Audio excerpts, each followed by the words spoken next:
Hello and welcome back to the Invisible Man channel with me, Stephen. Hope you're well. How's your week been? Mine's been okay. Actually, pretty busy. I was hoping to get this out a little bit earlier, but yeah, events took over. So, crisis. What crisis? I'm going to be honest. If it wasn't, it might sound silly. So, but bear with me. If it wasn't for the results, I'd be very, very optimistic. Now, I know it's a bit counterintuitive, but what we're going to do, we're going to go through how we got here, particularly through Manchester City's transfers over the last 2 years post-treble.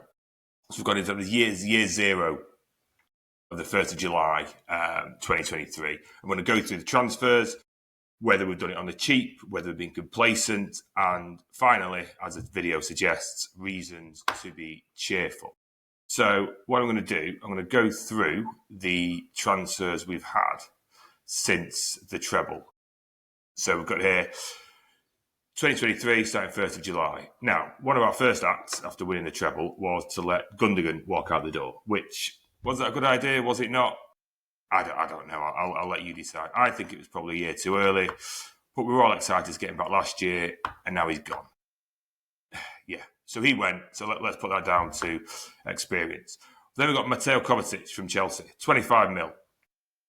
Goodbye, I thought. Good price, decent player, squad player, very experienced, decent salary, I expect. What's not to like? And then we go to, I don't know who Spike Fritz is. Great name, but I've no idea who he is. Josko Vardiol, again, that's the sort of transfer a treble-winning team makes. 77 million quid. Best young defender in the world. Yes, thank you very much. But then we come to these two, Doku and Nunes. Now, who are they replacing? Mahrez walked out the door for 30 million quid. He was getting on a bit. I thought it was a decent fee at the time, but there are goals in there that need replacing. Aymeric Laporte goes. I suppose we could say Guardiola replaced him. He was struggling to get in the team at the time, so no big deal there. But this guy, Cole Palmer, 42.5 million quid. I'll be honest, at the time I thought that was a decent fee. The guy's clearly got something, but that's a decent fee. But however, his replacement, for more money, 55 million quid. And 2 and a bit years later, I think we can safely say we've done our dough. So we've got to put that down as a bit of a net negative in terms of transfers. Matheus Nunes got from Wolves after trying to get Bellingham and Rice. We wind up with this guy who 18 months later, the manager said is too stupid to play midfield. So we're going to have to throw him in it right back because we haven't bothered buying one since the last time we bought one, whenever that was. So all in all, was that window a good treble-winning window? Did that support the squad enough? I'd say just about. And we went on to win the league, although we probably staggered towards the end and lost the cup final. We could have done with this guy being better and this guy being better. But other than that, we won the league, so we move on. 2024-25. Now, I think this is the one that did for us. We all expected Alvarez to go.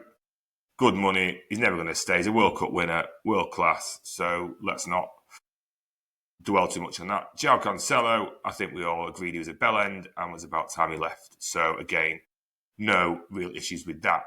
But these two here, Gundogan, let him walk out the door 12 months before, we'll have him back for free. We were all excited. He played well for Barcelona, and here he is. Let's see what he can do.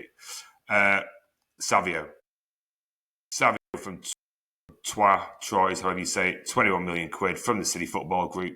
Thinking, all right, yeah, okay, let's see what else we've got up our sleeves. But that was it. Nothing. Is that the sort of incomings that are going to support a team that's won the treble and has just come off winning 4 leagues on the bounce?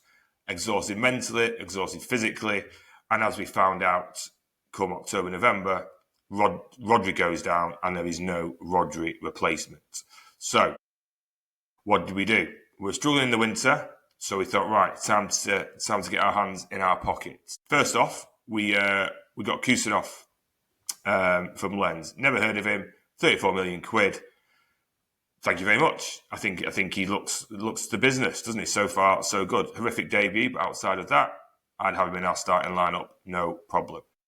Victor Hayes from Palmeiras. Everybody likes a Brazilian they've never heard of. Looks okay, but nowhere near ready for Premier League football, so he's now out on loan at Girona. Omar Mamouche, one of the best players in Germany at the time, decent fee. I'll tell you now, if that was this window, you could stick another 20 million on that, easy. That number would start with a 7, no problem, easy. Jumba Bar, never seen him play, so we'll skip him, and the other guy will skip him as well. But Nico Gonzalez from Porto, 50 million quid. But the date's very interesting, isn't it? The 3rd of February, 2025. When did Rodri go down? October, November. And we didn't buy what we thought was a replacement until the death of the window. The guy had a release clause. And I know you don't want to come going in, flashing your checkbook around and giving it the big I am. But leaving it to the death, is that show he's confident, or was that showing respect for Porto? I think we're looking back now and thinking, I don't think Pep fancies him much. And then here we go, 2025-26, the outgoings, they're all but much of a muchness. Grealish gone on loan, Gundogan's gone free transfer, Eddie's gone, and things of that nature. And then here we go, the summer ins for this season, which is our reason to be optimistic. Ryan Aït-Nouri, good fee. Left back, we need one. End of story. A decent start. Reserve keeper, not interested. Ryan Cherky, 34 mil. We couldn't get Vert, so get him. Let's see how that goes. He's injured, unfortunately. Tijani Reinders seems to fit like a glove at the moment. Again, good fee. Naipan on loan at Middlesbrough, so let's see how that goes. Trafford, and then this one, the big man, Donnarumma. I cannot believe the negativity around signing Donnarumma. I mean, the guy won the Champions League last season. Not anyone who thought, but I mean, the idea of going into a season with this guy, first choice, ahead of this guy, is absurd. We're not going to turn the opportunity down to buy him. No way. Despite what, we think in our own private thoughts. The reality is a club will not go into a league season with James Trafford ahead of Gianluigi Donnarumma. He was always going to be bought if they could get the deal done. And they did.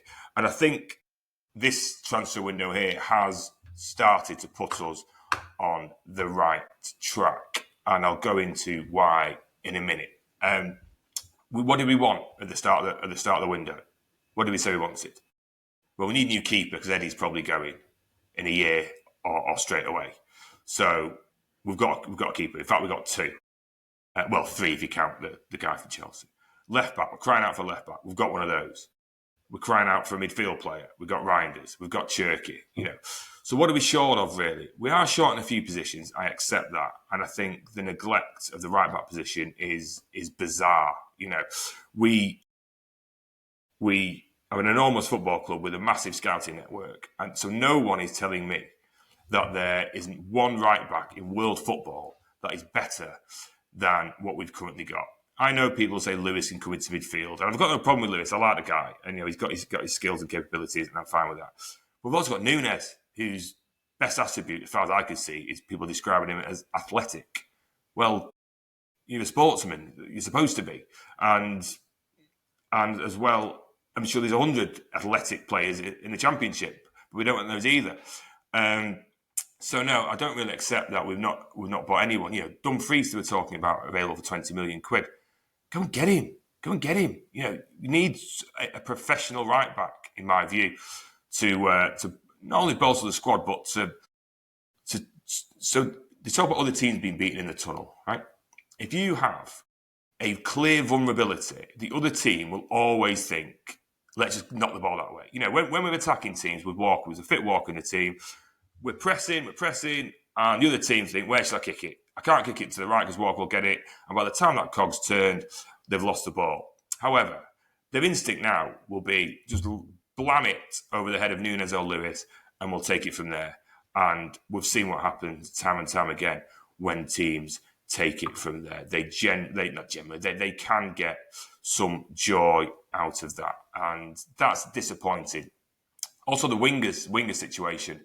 I think we need more goals from our wingers. I think Bob, Cherky, and Savio are all sort of not one of the same because they are different profiles, but they're very much might be good, might not be good, might be good, might not be good, might be good, might not be good. So we haven't got any money men on the wing, particularly in reserve. So here's the reason to be cheerful that I promise. Here is the reason to be cheerful. Okay, I couldn't use the lineup builder app. It was unbearable, that website. So you look at this here. Donnarumma in goal. Let's go through the spine. Donnarumma, Gvardiol, Rodders, Haaland. That team, that spine, is Champions League winners and league winners written all over it. You know? So there's a reason to be cheerful right there. Ain't Nori, we're crying out for a left back. We've got one. He's been bombing up and down the wing like that. He's a Premier League player, no problem. Gvardiol, Stones, great base if he can stay fit, but if not, we've got Diaz as well. Kusanov, I'd have him at right back against United, no question. Solid, quick, did nothing wrong against Brighton, less a few naive tackles, but I think we could do with a few naive tackles going in on a few United players, if I'm completely honest. We've got Rodders, and then we've got Reinders, Bernardo. Foden, if fit, again, big if, but we can see him going in there. You can see Mamouche going in there. See Nori going up here. And then these three drop in here. And then everyone moves up a line. And, you know, no one. And then you got Haaland and Foden and Mamouche up front. There's goals there. Now, I accept if you take him out and put in Savio, you take him out, you put in Doku, or you take him out and you put in Nunes. The floor of the team does drop. But that starting 11, plus one or two other subs, I am not accepting that isn't good enough for top three. Like I said in the intro, it sounded a bit silly. If it wasn't for the results, I'd be optimistic. But I generally am. I think that team, given a run of 6 games, will give someone a pasting sooner rather than later without any shadow of a doubt. You know, he's starting to work with him, get Phil in there. He knows where the net is. Reinders knows where the net is. He's working hard. Roddy's sweeping up and creating play. Nori's bombing on. Gvardiol playing through the lines as with Stones. Kusanov is our sort of Kyle Walker-like insurance policy. He covers this area and down here. So yeah, I think that's a good team. And whilst we've gone through the transfers and we've had some disappointing windows, I definitely think we're on the right track now. So I don't want to be too negative. I mean, like I said, the spine's good. I mean, shame about the arms and the legs in certain places, but the starting 11, starting 12 players are up there. And I think with Pep settling down, now I think the keeper situation settled down. People who've gone needed to go: Akanji, Walker, Grealish, Gundogan, whoever else. You know, so the decks have been cleared. The squad's what it is. And yeah, I don't see any reason why we can't be top 3 comfortably. People talk about top 5 race. If we're going to be in the top 5 race, that means there's a chance of us finishing 6th. There is no chance of this team finishing 6th at all. Think of the teams that knock around in 6th, and then look at us. There's no chance. Third is the most likely, in my view. I don't think we'll win the league. I didn't at the start of the season. I thought it was possible, but I don't think we can. I think Liverpool probably got too much and we've got probably not enough. Arsenal, big boys, don't let anything in, but aren't courageous enough to go and win the league, but more than enough against most of the division to finish second, probably a way off, but comfortable second. And us, us third. You know, Chelsea haven't got a serious goalkeeper. The strikers are okay. The defence isn't up to much as far as I'm concerned. So yeah, I think we're in a good spot. I think this is a reason to be cheerful, happy ending to the video, I think. If you disagree, do put in the comments why you disagree, because I'd be interested to understand your thoughts. I mean, we've got the best manager in the world, best keeper in the world, one of the best young defenders in the world, best midfielder in the world, best striker in the world. Right? There aren't many teams that can boast that sort of quality. So let's get our asses in gear and get cracking, eh? I don't see any reason why not now this international break's out of the way and transfer windows are out of the way and things of that nature. So yes, I'm going to wrap this up here, and I might revisit this back in May and see how we got on. So I will be doing the full season.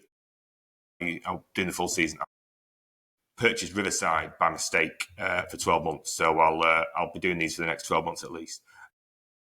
So yeah, I hope you enjoyed that quick whistle-stop tour of our transfer activity.